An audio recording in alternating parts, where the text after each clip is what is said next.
تخيل انك عايش في زمن الموت فيه اسهل من شربة المية. الحرب العالمية الثالثة دمرت العالم وقسمت الناس لجزئين، جزء عايش فوق السحاب وجزء مدفون في الجحيم، وبينهم سور مش بس من الخرسانة، ده سور من الذل والقهر. الكل مستني المخلص اللي هيهد السقف على دماغ الظلمة، بس المشكلة ان المخلص ده واحد صايع ومقضاها رقص وهزار، ما يعرفش ان مصير ملايين من الغلابة متعلق في رقبته. النهاردة احنا مش بس هنحكي قصة فيلم، احنا هنشوف ملحمة وانتقام هيخليك تحبس انفاسك لاخر ثانية. ودلوقتي اربط الحزام لان اللي جاي دمار. وبيبدأ الفيلم سنة 2070 وبنشوف الولد ده وهو بيقول لوالدته انا جعان، فقالت له كلها كام ساعة والاكل جاي، فقال لها انت بقالك 3 ايام بتقولي كده ومفيش حاجة جت. وبيسألها هم البشر طول عمرهم عايشين كده؟ فقالت له لا، زمان كان في خير واكل وشرب وكل حاجة قبل الحرب، بس محدش يعرف القصة الكاملة. لكن في يوم من الايام هيجي بطل يحررنا من العبودية اللي احنا فيها ويرجع لنا حقنا من الاغنياء. وبنشوف ان الحرب العالمية الثالثة دمرت العالم والناس الغلابة بيوتهم اتهدت وبقوا يتنقلوا من مكان للتاني، والاكل والمية والزراعة قلت جدا. اما الاغنياء فعملوا مدينة جديدة خاصة بيهم وجمعوا فيها كل الاثرياء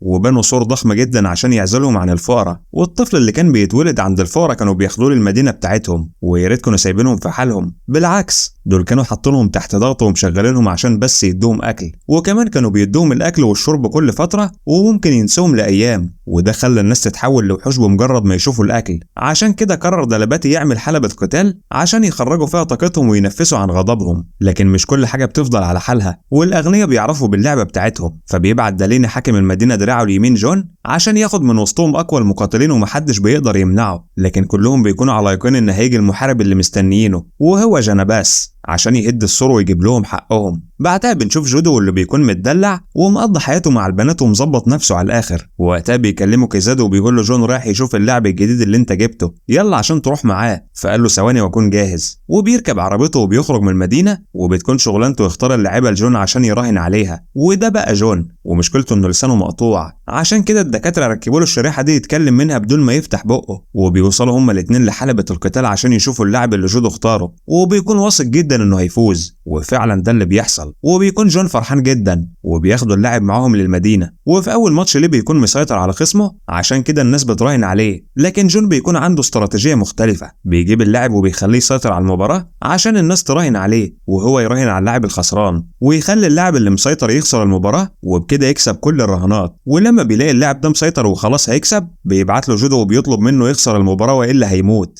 وما بيكونش قدامه حل غير انه يسمع الكلام. وبيكسب جون فلوس كتير جدا، لكنه ما بياخدهاش لوحده، ده بياخد جزء بسيط وبيبعت الباقي لداليني مع مديرة اعماله شانيا. اما جودو فبيخلص شغله وبيطلع على الكباريه، فبيقول له كيزاد ما تركزش مع البنت دي لانها تبقى حبيبة جون. فقال له هو انا ناقص بنات؟ وبعدين انا بعتبر جون زي والدي، انا عمري ما اخونه ابدا، ده موفر لي حياه كلها رفاهيه، وكمان اداني الجنسيه وخلاني واحد من الاغنياء. ولما بيكونوا في الاسانسير بيقول له الحارس خد حبيبة جون نزلها الحفله وخليك معاها لحد ما نخلص الاجتماع ونرجع، وفعلا بياخدها وبيروح الحفله وبيفضلوا يرقصوا ويغنوا مع بعض. اما جون فبيقول لدالينا انا عايز ازود حصتي لان بجيب لك فلوس اكتر من الاول، فبتقول له شانيا شوف الاول حبيبتك وهي بترقص مع المساعد بتاعك، فبيتضايق جون جدا. ولما بيرجع جودو مع البنت بيشوفهم جون وبتمسكه رجالته، وبيقول له بعد كل اللي عملته لك تخوني؟ فقال له اقسم لك انا ما عملت حاجه وعمري ما اخونك ابدا. فبيأمر رجالته يدفنوهم هما الاثنين بالحياه، وفعلا بيحفروا لكل واحد فيهم حفره، وبيقول له الحارس ما تقلقش انت هتموت بعد شويه ومش هتحس بحاجه. ولما بيمشوا بيوصل كزاد للمكان وبيقول له يا ريتني ما جبتك المدينه، انا من زمان عايش جنبك وبحميك، كان عندي امل انك تكون انت جنباس، كنت فاكر ان محدش هيقدر عليك لكني كنت غلطان. وبيسيبه ويمشي، ووقتها الجو بيمطر بغزاره وبسبب الميه بيقدر جودو يخرج من الحفره، وبيروح بسرعه عشان يهرب لكنه بيلاقي كيزاد في وشه واللي بيكون مصدوم وبيساله انت ازاي لسه عايش؟ فقال له لسه معادي ما جاش. ووقتها بيجيله رجاله جون وبيقدر يتعامل معاهم بكل قوه وبيخلص عليهم، وما بيكونش مصدق انه عمل كده. فبيقول له كيزاد اهرب من هنا، انت ما ينفعش تعيش في المدينه تاني. فبيساله روح فين؟ فقال له ارجع للناس الغلابه، واول ما توصل اسال على شيفا وقول له جنباس وصل. فقال انا مش فاهم حاجه، فقال له شيفا هيعرفك كل اللي عايز تعرفه، المهم دلوقتي اهرب من هنا. وفعلا بيخرج من المدينه وبيفضل ماشي لحد ما بيوصل وسط الناس الغلابه، فبيسال الشخص ده فين اللي اسمه شيفا؟ فقال له مفيش حد هنا بالاسم ده. فقال له طب في حد هنا بيعمل اكل؟ فقال له في مطعم قدامك. واول ما بيمشي بيبلغ حد في اللاسلكي باللي حصل. اما جودو فبيروح ياكل، ولما بيخلص بيجيله الحساب، فبيقطع الشيك وبيقول له انا ما اتعودتش ادفع فلوس، فبيتلموا عليه عشان يضربوه يضربوه، فقال لهم بلاش تخلونا نتضايق عشان هتزعلوا، لكنهم بيفضلوا يضربوا فيه لحد ما بيكسروه. ووقتها بتوصل جيسي وبتدفع فلوس عشان يسيبوه، فقالوا لها احنا هنخلص عليه وهناخدك معانا. فبتتعصب عليهم وبتبدا تضرب فيهم بكل قوه واحترافيه لحد ما بتخلص عليهم بالكامل. وبيكون جودو واقف بيقلد حركاتها، فبتاخده معاها على الموتوسيكل وبتمشي، لكنها بتقف في مكان مقطوع وبتساله مين اللي بعتك، فقال لها كيزاد. فبتساله انت تعرفه منين؟ فقال لها بعد والدي ما مات هو اللي اخدني ورباني وعرفني على جون واشتغلت معاه. فبتقول له طب هو بعتك ليه؟ فقال لها انا هربت من جون لانه افتكر اني بخونه مع حبيبته ودفني انا وهي بالحياه، وكيزاد هو اللي انقذني وهربني. فبتكلم حد في اللاسلكي وبتقول له احنا جايين في الطريق، وفعلا بتاخده المكان وسط الجبل عشان توديه لشيفا، وبيتفاجئ انه كفيف. وبتقول له جيسي هو قال لي ان جنباس وصل، فبيساله انت مهمتك ايه؟ فقال انا كنت عايش حياه كلها رفاهيه وخروجات وعربيات ووصل بيا الحال ان اجي المكان ده. فقال له شكلك جعان، تعال ناكل ونكمل كلامنا. وبيقول له من سنين كتير الفقراء اتجمعوا وبنوا مستعمره. فقال له عارفها القصه دي؟ خلاص ما تزعلش، احكي وانا هسمعك. فقال له دلباتي كان جدك وكان بيحلم يغير الوضع للاحسن ويلاقي المحارب اللي يعيد السلام ويهد الصوره اللي بينهم وبين الاغنياء ويعيشوا زي باقي البشر، عشان كده ابتكر لعبه. فقال له عارفها، عشان يخلي الناس تنفس عن غضبها. فبيتضايق منه وبيمشي. فبتروح له جيسي وبتقول له احنا مستنيين جنباس يوصل طول السنين اللي فاتت واخيرا وصل، انت لازم تعرفه الحقيقه عشان يستوعب اللي هو فيه. لكنه ما بيردش عليها. وبالليل بيقول لها مش ممكن يكون ده اللي مستنيينه. فبتقول له ايا كان هو ايه المفروض ندربه، ما عندناش حل تاني، ما تنساش ان ده املنا الوحيد. وفي اليوم التاني بيروح للمكان اللي بيتدربوا فيه، ولما بيشوف جيسي بيروح يقول لها انا بحبك. فبتقول له ازاي وانت لسه عارفني امبارح؟ فقال لها المفروض احبك بعد كام يوم. فبتدي له واحده في وشه وترميه على الارض، لكنه ما بيستسلمش وبيفضل يحاول طول الوقت. وفي اخر اليوم بيقعد مع الشباب وبيقول لهم انتوا عضلاتكم قويه، لكن في عضله عندكم ضعيفه وهي عضله الخد، ودي مش بتكبر غير بالابتسامه. وفعلا بيخلي الكل يضحك حتى شيفا، لكن جيسي ما بترضاش وبتقول له مفيش اي سبب للضحك. فقال لها جربي مش هتخسري حاجه، وبيديها بوسه قبل ما يمشي. وبعدها بدات تعجب بيه وبقوا يقضوا معظم اوقاتهم مع بعض. وفي يوم بيضرب الشخص ده طلقه بالغلط، فبيلحق جيسي وبياخدها مكانها. فبتقول له دي رصاصه مزيفه زيك، وبتاخده عشان تعالجه من الكدمه. فبيسالها ايه اللي مكتوب على دراعك ده؟ فبتقول له دي رساله لوالدتي من 14 سنه اختفت ومش لاقياها، ومش عارفه هي عايشه ولا ميته، للاسف ما اعرفش عنها حاجه. فبيحاول يهون عليها وبيقول لها ما تقلقيش انا رجعت وكل حاجه هتتعدل واحنا مع بعض. وفي اليوم التاني بيكونوا خارجين مع بعض وهم في منتهى السعاده، ووقتها بيوقفهم تباهي ورجالته وبيقول له خليك بعيد احسن لك. ولما بيحاول يلحقها بيكسروا تباهي وبياخدوها وبيمشوا قدامه وهو مش قادر يعمل معاهم اي حاجه. فبيرجع لشيفا وبيقول له جيسي اتخطفت، لكنه ما بيردش عليه. فقال له انت لازم تساعدني. فقال له لو شايف نفسك جريء روح رجعها لوحدك. فبيسيبه وبيروح لمكان تباهي وبيلاقيه بيلعب مباراه قتال وبيكسر في خصمه وبيكسبه بكل سهوله. فبيقول المذيع اللي حابب يواجه تباهي يرفع ايده. ووقتها بيشوف جيسي قدامه وبيشاور لها، فبيفتكر انه عايز يواجهه وبيشيلوه للحلبه. فبيقول لجيسي الحقيقه هموت. ولما بيدخل الحلبه بيكون خايف وبيمسكه تباهي وبيفضل يضرب فيه بكل قوه لحد ما بيكسره. وبتكون جيسي زعلان عليه وهم جارينه على الارض. ولما بيرجع لشيفا بيقول له شكلك اتضربت جامد. فقال له انا كنت رايح عشان اتعلم. تباهي ده جسمه قوي جدا لكن عنده نقط ضعف كتير، ودايما كاشف صدره وبطنه، ودي اهم نقطه ضعف. وكل ما استفزته كل ما هتضعف دفاعاته لانه غبي. كل اللي انا محتاجه اني اتعلم كام حركه ويبقى عنده قدره على التحمل وهزمه بكل سهوله. فقال له شوف عشان انت فقدت حبيبتك اتعلمت كل ده، اهو شعبك بقى خسر كل حاجه. عمرك سالت نفسك في يوم من الايام ايه شعورهم؟ فقال له انا عايز اسمع باقي القصه. فقال له جدك كان حكيم وعمره نبوءاته ما كانت غلط، كان متاكد ان في محارب هيتولد وهو اللي هيهد السور ويحررهم. الكل فكر ان المحارب ده هو ابن دلباتي، كانوا واثقين فيه وبيشجعوه، وفرحتهم الوحيده كانت حلبة القتال وكل حاجه كانت ماشيه كويس. لكن المشكله ان دلباتي قبل ما يموت قال لنا اوعوا تخوضوا المعركه لان المحارب لسه ما جاش، وقال لوالدتك المحارب ده انت لسه شايلاه في بطنك وهيكون اسمه جنباس. لكن بعد ما مات دالينا عرف باللعبه الخاصه بالفقراء واللي قال له هو كيزاد، وفعلا دخلوا وسطنا وبوظوا كل حاجه وخلصوا على ناس كتير ومن ضمنهم والدك ووالدتك. وحول لعبتنا البسيطه لعبه قمار، وبقى حلم كل واحد انه يكسب عشان يعيش في مدينه الاغنياء، ونسيوا الهدف الاساسي من اللعبه. وازداد دالينا ثراء ونفوذ اكتر، والفقراء زاد فقرهم لدرجه انهم ما بقوش لاقيين ياكلوا. ودلوقتي جنباس هو الوحيد اللي يقدر ينقذنا. فقال له يعني مفيش اي محارب ظهر من وقتها؟ فقال له لا احنا كلنا مستنيينه. فقال له هقابلك بكره الصبح في ساحه التدريب. وفعلا في اليوم التاني بيبدا يتدرب، وبتكون كل حاجه صعبه في الاول، وبيحطوا له شوك قدام المعبد وبيقول له خد الكوبايه دي وروح فضها في المعبد وتعالى. وبيفضل يتألم طول ما هو ماشي، ولما بيوصل بيلاقيها فضيت وبيفضل يتدرب طول الوقت وبتزيد قوته تدريجيا، وبيحاول مرة واتنين وتلاتة يوصل بالكوباية باللي فيها لحد ما اخيرا بينجح، وبيكون الكل فرحان بيه جدا. فبيقول لشيفا انا جاهز دلوقتي عشان ارجع جاسي. فقال له التدريب حاجة والقتال حاجة تانية، لسه لك اختبار اخير. وبياخده بيروح للمطعم اللي اتدرب فيه،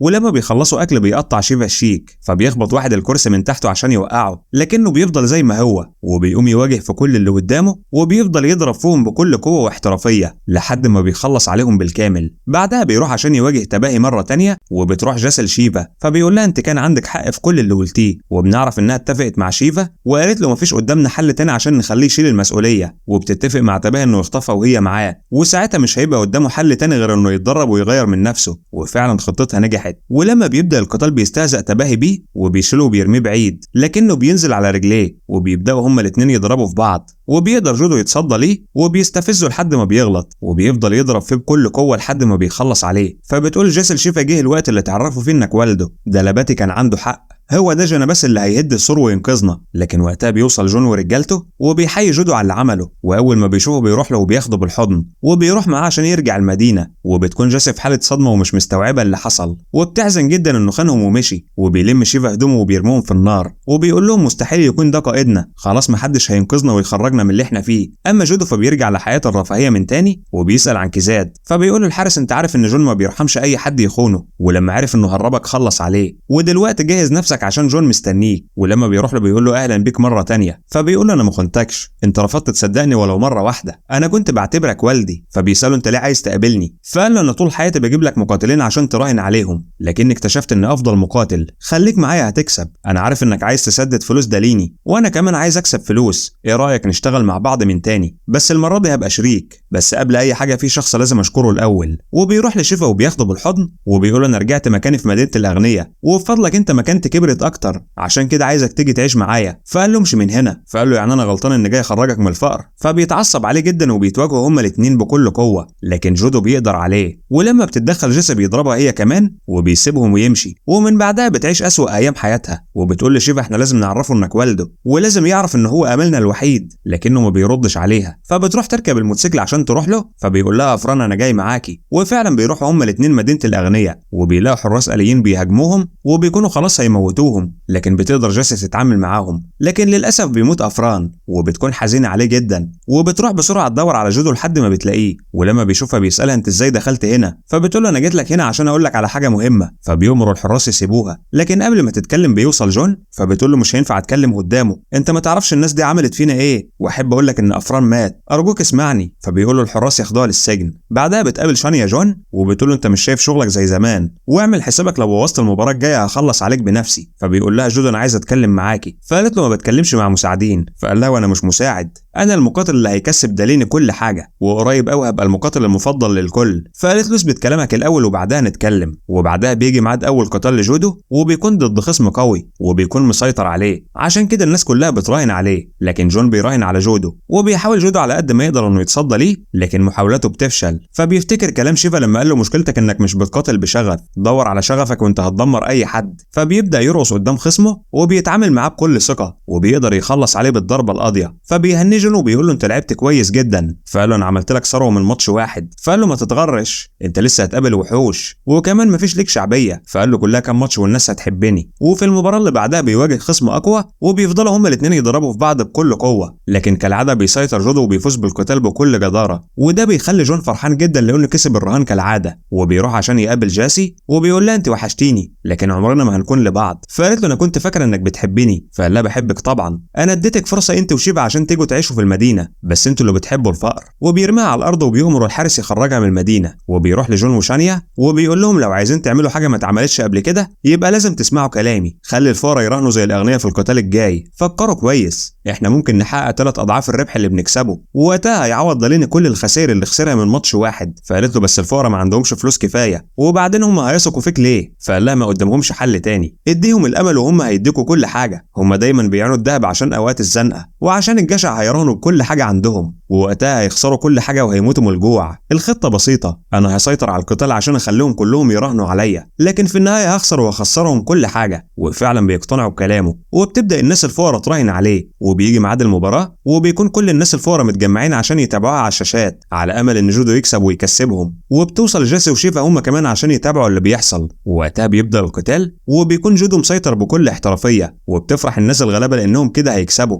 وبيبدأ جون يقلق من اللي بيحصل، وبيديله إشارة عشان يستسلم لخصمه، وفعلا بيوافق، وبيسيب خصمه يضرب فيه بكل قوة لحد ما بيكسره، لكنه ما بيستسلمش وبيقف من تاني، فبيكمل عليه بكل انتقام لحد ما بيستسلم وبيترمي على الأرض. فبتقلق الناس الفقراء جدا، وبيقول لهم شيفا يلا نمشي، احنا للأسف خسرنا كل حاجة. لكنه بيقف مرة تانية بصعوبة، وبيبدأ يواجه خصمه من تاني بكل قوة، وبيفضل يضرب فيه لحد ما بيدمره وبيخلص عليه، وآخرا بيكسب المباراة بكل جدارة. وبيفرح ويفرح الناس الفقراء معاه، وبيقولوا بأعلى صوتهم جاناباس. وبيكون جون في منتهى الصدمة بعد ما خسر كل حاجة، فبيقول له أنا اللي حطمت أحلام جده بدون رحمة، أنا اللي قتلت أمه وأخدته وهو صغير، أنا اللي مش قادر يقول لوالده إنه عارف كل حاجة، أنا اللي قتلته صاحبه أفران. وبنشوف إن جيسي لما راحت له قال لها أنا عارف إن شيفا والدي وعايزك تثقي فيا. ولما راح لها السجن قال لها خلي الفقراء يراهنوا عليا بكل اللي حيلتهم وأنا هخليهم يكسبوا. وفعلا نفذت كل اللي اتطلب منها. وبيقول لجون هتعمل إيه دلوقتي بعد ما خسرت كل حاجة؟ الفلوس دلوقتي وصلت للي يستحقها، لعبتك انتهت للأبد، ودلوقتي جه دور رئيسك.